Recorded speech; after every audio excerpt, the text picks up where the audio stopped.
Buenas noches, hoy voy a hablar de anestesia para terapia endovascular de aneurisma aórtico. Yo soy Paulina Castro, residente de segundo año de anestesia de la Bolivariana, y la asesora para mi charla fue la doctora Yamile Muñoz, a quien le agradezco mucho de antemano.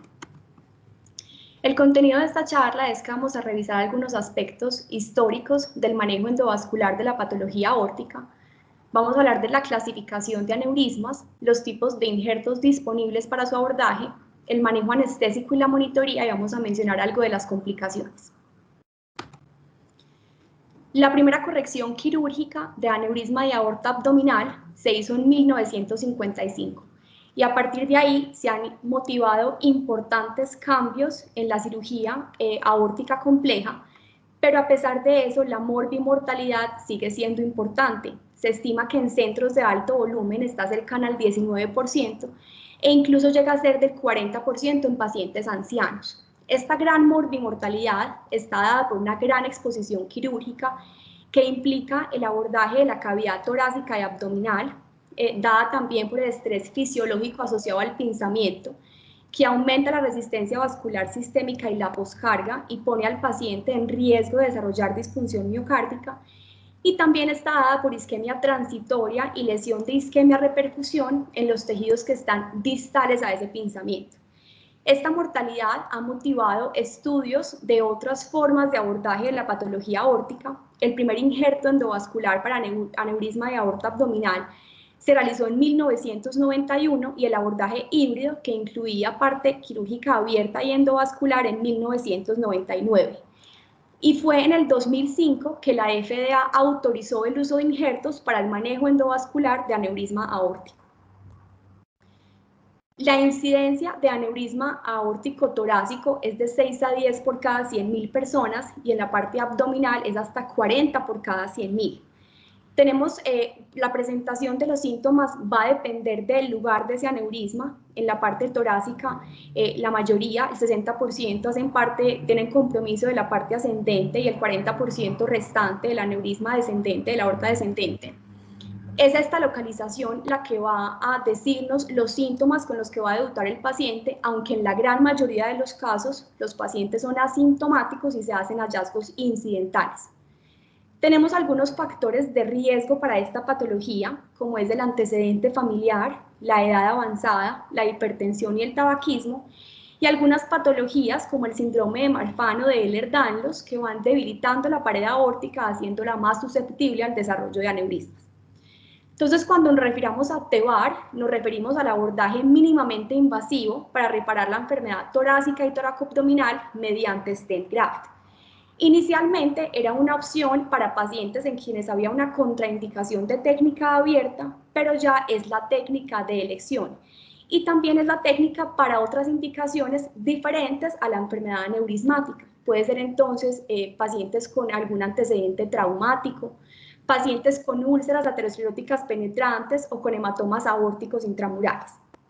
Entonces, revisando la fisiopatología, debemos tener en cuenta que un aneurisma se da por degeneración del tejido conectivo, secundario a factores mecánicos, autoinmunes e inflamatorios, y teniendo en cuenta la ley de Laplace, este aumento de la tensión de la pared lleva a crecimiento progresivo de esta, y cuando ese mecanismo se satura, hay una disección o ruptura. En cuanto a las úlceras ateroscleróticas penetrantes, estas son lesiones focales que erosionan la íntima y finalmente pueden llevar a un hematoma en la media. Y los hematomas aórticos intramurales se dan por ruptura de la vasa vasorum y son indicación de manejo endovascular cuando se asocian a dolor torácico o a un hematoma expansivo. Entonces, como lo que nos interesa hoy son los aneurismas aórticos, debemos conocer la clasificación de Crawford, que se planteó desde 1986. Inicialmente planteaba 4 subtipos, después se adicionó un quinto, y lo que pretende es describir el aneurisma en cuanto a la extensión anatómica. El tipo 1 entonces se origina en la subclavia izquierda y llega hasta las suprarrenales. El tipo 2 se origina en la subclavia izquierda y va hasta la bifurcación aortoilíaca. La tipo 3 se origina distal al sexto espacio intercostal hasta la bifurcación aortoilíaca. Tipo 4 es compromiso de la aorta descendente, pues posterior al diafragma. Y en el tipo 5 tenemos un origen distal al sexto espacio intercostal e incluye las mesentéricas y las celíacas y excluye las arterias renales. Esta clasificación es útil también para predecir el riesgo de paraplegia asociado a este procedimiento. Vemos cómo esta imagen nos discrimina ese riesgo según el abordaje endovascular o abierto. En el abordaje endovascular casi siempre el riesgo está por debajo del 10%, pero veamos cómo en la tipo 3 el riesgo puede aumentar hasta un 19%.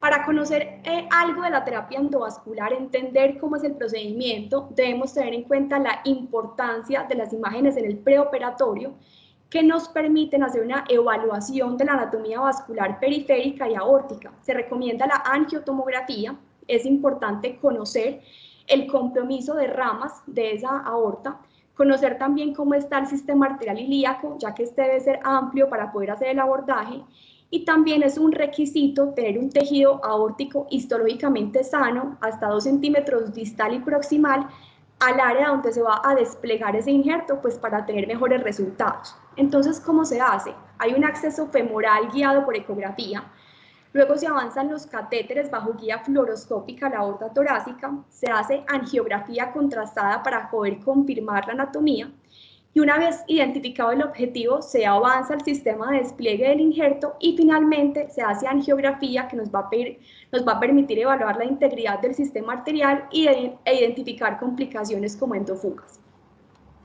En la imagen entonces vemos un aortograma donde se ve previo al despliegue del injerto y ya con el injerto pues en su posición objetivo. Tenemos diferentes tipos de injertos disponibles para este procedimiento. Los injertos fenestrados van a incorporar ventanas para poder mantener la perfusión a las ramificaciones del vaso, pero permitiendo como una cobertura de la región aneurismática en su totalidad. Y también tenemos injertos ramificados que no son tan frecuentes, pero pretenden responder a la limitación de los injertos fenestrados en aneurismas pararenales o toracoabdominales, donde las ramas se dan directamente en la región aneurismática. Entonces, estos injertos permiten como un mayor sello a ese nivel y dicen que son óptimos para estos contextos.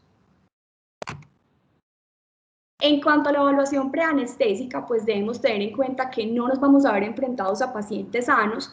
La literatura dice que el 87% de los pacientes va a cursar con hipertensión, el 29% con enfermedad coronaria, 27% con EPOC, 26% con enfermedad renal crónica y 15% con diabetes mellitus. Entonces, nuestra evaluación preanestésica, la oportunidad de optimizar a sus pacientes para llevarlos en la mejor condición posible a un procedimiento como estos. Claramente en un paciente inestable, urgente, pues la evaluación preanestésica pierde un poco su objetivo y este paciente se debe llevar al procedimiento sin ningún tipo de retraso. Nuestro rol va a estar más dirigido a los pacientes estables, en los que se recomienda un electrocardiograma o una ecocardiografía transtorácica para poder evaluar esa función cardíaca del paciente. Si tenemos hallazgos sugestivos de alguna normalidad, se recomienda hacer una prueba de estrés, pero acá quiero hacer la claridad que esta prueba de estrés nos pone en riesgo de ruptura del aneurisma, entonces nos podríamos saltar esta etapa y llevar al paciente directamente a coronariografía. Y nos encontramos ante otro dilema. ¿El paciente se beneficia o no de revascularización previo a esta terapia endovascular? Lo que se plantea entonces es que esta decisión va a depender de la anatomía que encontremos comprometida en esa coronariografía. Si encontramos compromiso de la descendente anterior, del tronco o cualquier equivalente del tronco, este paciente sí se beneficia de revascularización previo a la terapia endovascular. Si encontramos otro compromiso, se podría diferir esa revascularización, llevar el paciente a la terapia endovascular teniendo en cuenta esos hallazgos para hacer unos cuidados óptimos en el peri y en el posoperatorio. Otro aspecto importante en la evaluación preanestésica es identificar cualquier déficit motor o sensitivo con el que venga el paciente, teniendo en cuenta el riesgo de stroke al que se asocia esta terapia y al riesgo de paraplegia. Entonces, cualquier déficit que encontremos lo debemos consignar de manera muy clara en la historia clínica. Y también es importante identificar pacientes con alto riesgo de lesión renal, ya que el procedimiento en sí implica un riesgo de nefropatía por contraste. Entonces, en estos pacientes garanticemos una hidratación adecuada antes del procedimiento, corrección de cualquier alteración en su estado ácido-base y suspendamos medicamentos nefrotóxicos como aminoglicósidos, diuréticos de asa a altas dosis, para poder llevarlos en las mejores condiciones posibles. En los medicamentos también es importante revisar si el paciente toma ASA, anticoagulantes o antiplaquetarios, teniendo en cuenta que este es un procedimiento que tiene como indicación una colocación de un dren de líquido cefalorraquídeo, del que vamos a hablar más adelante. Pero entonces, como primer mensaje, el hecho de que el paciente tome ASA no contraindica la colocación de este dren. En cuanto a los anticoagulantes o antiplaquetarios, debemos remitirnos a las recomendaciones de la ASRA para ver de qué se beneficia nuestro paciente. En los antihipertensivos, tener en cuenta que estos pacientes deben llegar con una hipertensión que garantice su presión de perfusión medular. Entonces, la recomendación es suspenderlo solo 12 horas antes, en el caso de los ARA-2 y los IECAS, y en el caso de los pacientes que vienen con tratamiento previo de beta bloqueadores, se deben dejar para evitar la hipertensión de rebote, que puede ser pues como importante. En las estatinas se plantean que esta tiene un efecto protector en el riesgo de hacer eventos cardiovasculares en el posoperatorio, entonces pueden ser buenos, y además son protectores para lesión medular y para respuesta inflamatoria posterior a la colocación del injerto. Entonces, se las dejamos y es una oportunidad de iniciárselas a los pacientes que evaluemos en la consulta preanestésica y que no tengan manejo con estatinas. También se plantea que los pacientes se benefician de un aumento en la dosis, pero todavía no se ha clarificado cuál es ese incremento necesario como para favorecer sus efectos protectores. En cuanto a la técnica anestésica, este procedimiento se puede hacer bajo anestesia general, regional o local. La anestesia general sigue siendo como la técnica preferida, ya que nos permite una vía aérea asegurada, ventilación controlada e inmovilidad, y esto va a ser útil porque nos permite unas imágenes de angiografía mejores y estabilización a la hora de desplegar el injerto. Adicionalmente, en situaciones donde nosotros estimamos un riesgo de sangrado importante o de conversión a técnica abierta, la anestesia general nos proporciona un entorno perioperatorio más controlado. También tenemos que tener en cuenta a nuestro paciente. Si él nos refería en la consulta preanestésica a una lumbalgia severa, ansiedad o alguna comorbilidad que le limite estar en decúbito supino por tiempo prolongado, tal vez entonces la general sea la mejor opción. También se puede hacer bajo técnica regional, ya sea con anestesia espinal, epidural o combinada. El beneficio teórico de esta técnica es que hay menos complicaciones pulmonares asociadas a la ventilación mecánica y mejor control del dolor en el posoperatorio.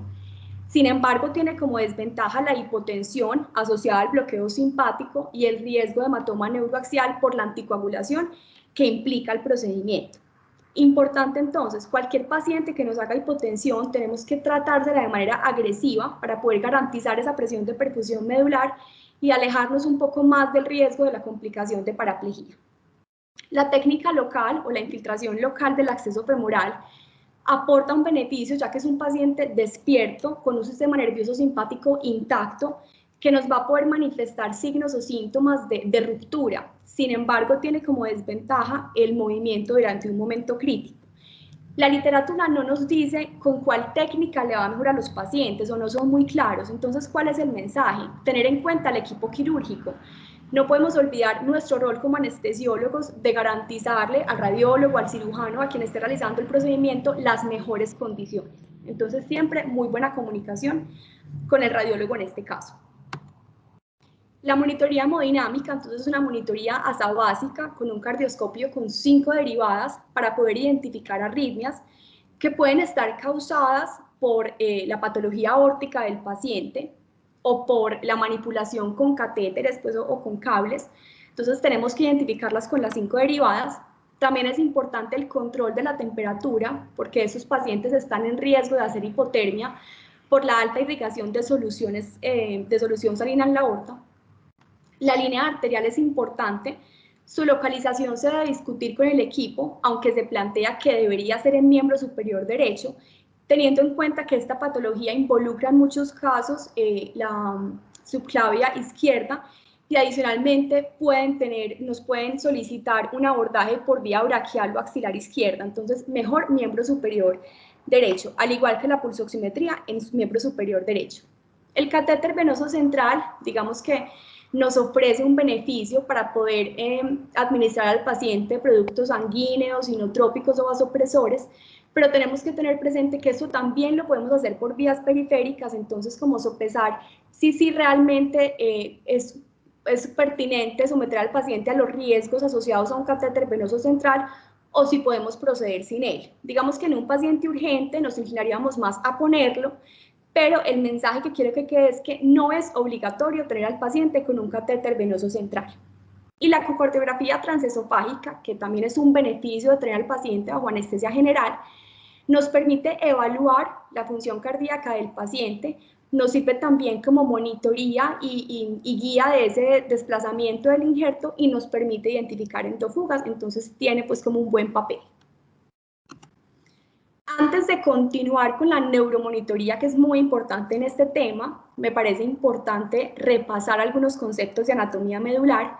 Recordemos que el suministro de sangre de la médula está principalmente dado por dos arterias espinales posteriores y una anterior, que van a ser ramas de las vertebrales. Estas arterias a su vez van a ser alimentadas por colaterales segmentarias, que van a ser ramas directas de la aorta. En el caso de la región torácica, estas segmentarias son ramas de la aorta o de la subclavia y van a dar origen, van a salir como intercostales. Estas intercostales van a dar unas ramas musculares y otras espinales, y las espinales van a dar origen a unas ramas radiculares anteriores y posteriores. La rama radicular anterior más importante es la arteria de Adam-Kiewicz, que en el 75% de la población está en la localización entre T8 y L1. Y otras ramas importantes son las intercostales lumbares y la ilíaca interna. Entonces es importante conocerlas, ya que la interrupción del flujo sanguíneo a nivel posterior no va a desencadenar un déficit motor como sí lo puede hacer la interrupción del flujo anterior. Teniendo esto en nuestro conocimiento, debemos repasar las estrategias de neuroprotección que tenemos disponibles para este procedimiento. Desde el punto de vista anestésico, podemos optimizar la entrega de oxígeno, la hemoglobina, garantizar una hipotermia. El valor que se recomienda en la literatura es una temperatura de 35,5, ya que temperaturas más bajas se asocian a mayor riesgo de infección y coagulopatía. Debemos mantener la presión de perfusión espinal por encima de 80 y neuromonitoreo. El neuromonitoreo es importante porque el riesgo de lesión medular asociado a este procedimiento es del 3 al 6%, con un promedio del 4,5%, versus el 14% con técnica abierta. Es por este riesgo importante de lesión medular que se recomienda que estos pacientes tengan monitoría con potenciales evocados motores o somatosensoriales, pero encontramos limitaciones importantes. La primera es que necesitamos a alguien que nos interprete esos potenciales, un neurofisiólogo, eso no siempre lo tenemos disponible en nuestras instituciones. Lo segundo es recordar que el campo quirúrgico de estos pacientes se extiende hasta miembros inferiores y esto puede comprometer la colocación y esterilidad de esos electrodos.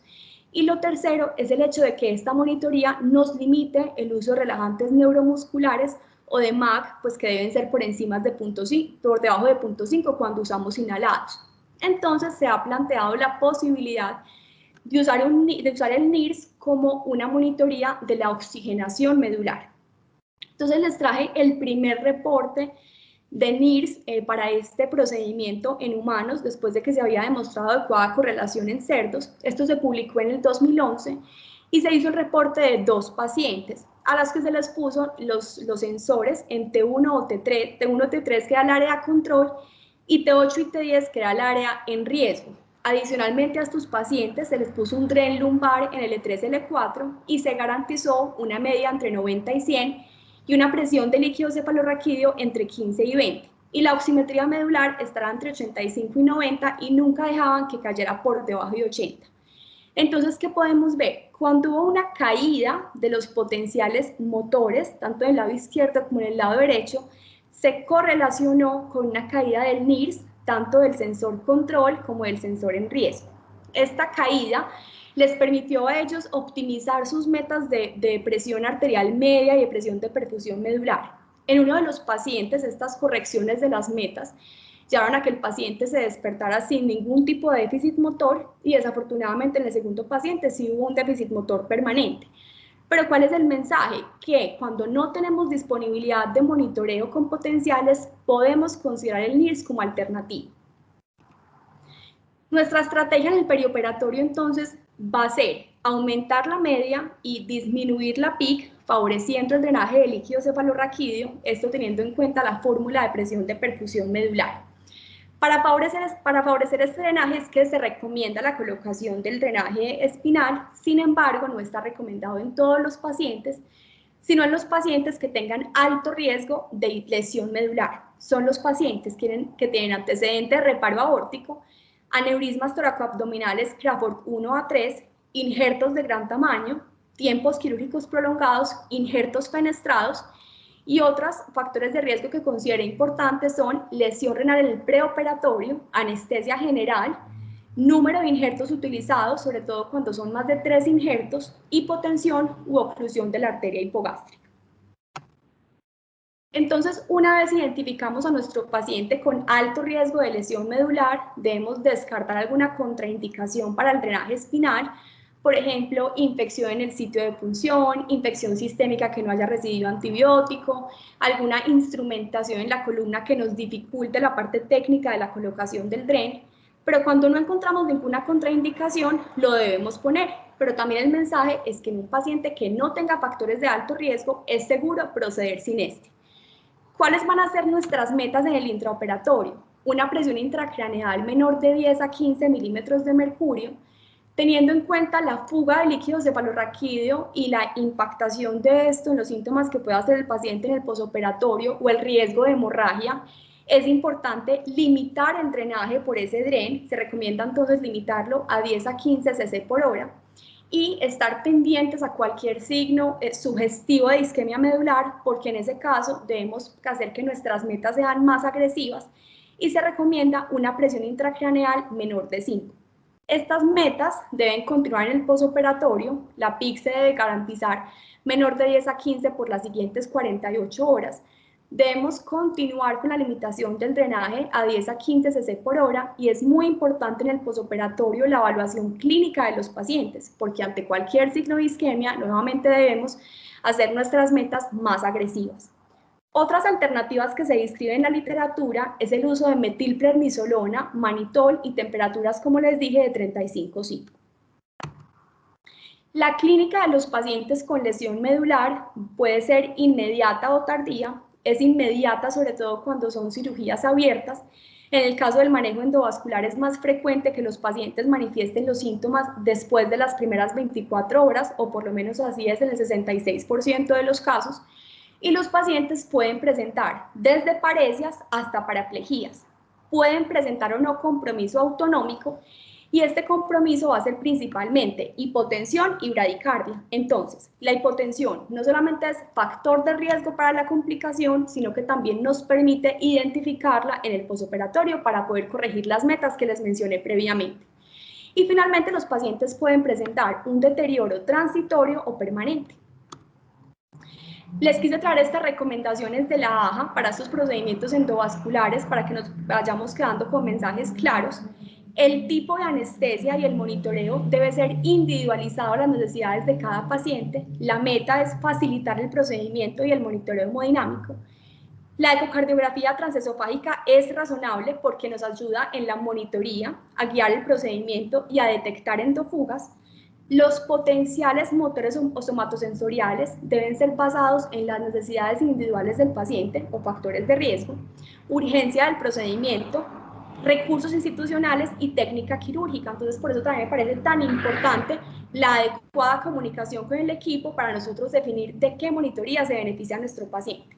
Y finalmente, tener en cuenta que la anestesia regional no se recomienda por el alto riesgo de hematoma neuroaxial, específicamente en pacientes que estén en tratamiento con antiplaquetarios, heparinas de bajo peso o en los que haya una coagulopatía significativa. Las complicaciones asociadas a la terapia endovascular pueden ser complicaciones quirúrgicas, médicas o asociadas al drenaje de líquido cefalorraquídeo. Las complicaciones quirúrgicas se presentan hasta en el 37% de los pacientes y el 24% de estos requiere una segunda intervención y por eso se les debe hacer un seguimiento con imagen a los 30 días, a los 6 meses, a los 12 meses y después a partir de ahí cada año. ¿Cuáles son las complicaciones más comunes? La migración del injerto hasta en un 2.8% de los casos, la endofuga del 4 al 15% y esta endofuga es importante porque favorece una expansión del aneurisma y posteriormente puede ocasionar ruptura y sangrado. Las complicaciones médicas pueden ser lesión medular, paraplegia, lesión renal, nefropatía por contraste, stroke, que vamos a hablar más adelante, e isquemia. Esta isquemia puede darse por trombosis arterial, por embolismo, por oclusión por el injerto y digamos que los órganos más susceptibles a esta isquemia, que son responsables de una gran mortalidad asociada al procedimiento, son los riñones, el intestino, los órganos pélvicos y los miembros inferiores. Y las complicaciones asociadas al DREN pueden ser tan simples como una punción traumática hasta hematomas epidurales, hemorragia intracerebral, fuga de líquido cefalorraquídeo con su posterior cefalea pospunción, problemas asociados al catéter o meningitis.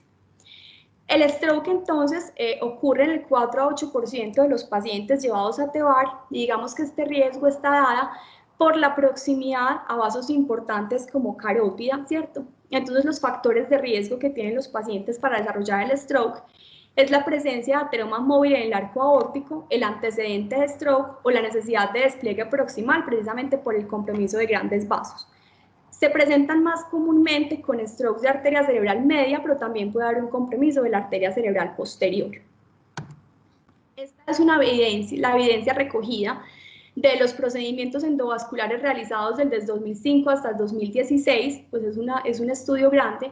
Vemos como la mortalidad a 30 días está entre el 0 y el 25%, la supervivencia a un año entre el 60 y el 100% y a 2 años entre el 69.7 y el 87.9%. Las complicaciones tempranas o en los primeros 30 días fueron principalmente la isquemia miocárdica hasta en el 16% de los pacientes, la lesión renal aguda en el 30% de los pacientes, la neumonía o falla respiratoria y la isquemia medular. Y me pareció pertinente traer como resultados de un centro de referencia acá en Medellín. Se estudiaron entonces 31 procedimientos realizados del 2013 al 2017. Se encontró que los factores predisponentes de la patología aórtica más frecuentes fueron hipertensión, dislipidemia y tabaquismo, y ellos encontraron que las complicaciones vasculares se presentaron en el 16% de los pacientes, la isquemia medular en el 12.9% de los pacientes, pero acá es importante anotar que cerca del 42% de estos pacientes ya habían tenido una intervención previa de su aneurisma aórtico, que sabemos que eso los pone en mayor riesgo de isquemia medular. 3 pacientes murieron, 1 porque hizo disfunción multiorgánico y finalmente un shock vasopléjico y 2 por un shock hipovolémico secundario a isquemia mesentérica. 4 de los pacientes tuvieron endofugas y un paciente requirió una reintervención por fuga. Pero acá vemos cómo se comparan estos resultados propios con los de la literatura y vemos que no estamos como tan lejanos de lo que encuentra el mundo entero. ¿Cuáles son las conclusiones que me quedan después de revisar el tema? 1, que el manejo endovascular de aneurisma aórtico implica menor morbimortalidad para los pacientes, por lo que es importante considerarlo. 2, que el anestesiólogo debe prepararse para enfrentar situaciones de alta complejidad en un entorno fuera de quirófano. 3, que se requiere adecuada comunicación con el equipo quirúrgico para poder estructurar un plan de trabajo. Y por último, que el mantenimiento de la presión de perfusión medular es la piedra angular para el éxito de este procedimiento. Muchas gracias y acá traigo la foto del doctor Gómez, que digamos impulsó importantes avances en la terapia endovascular de aneurisma aórtico en la ciudad.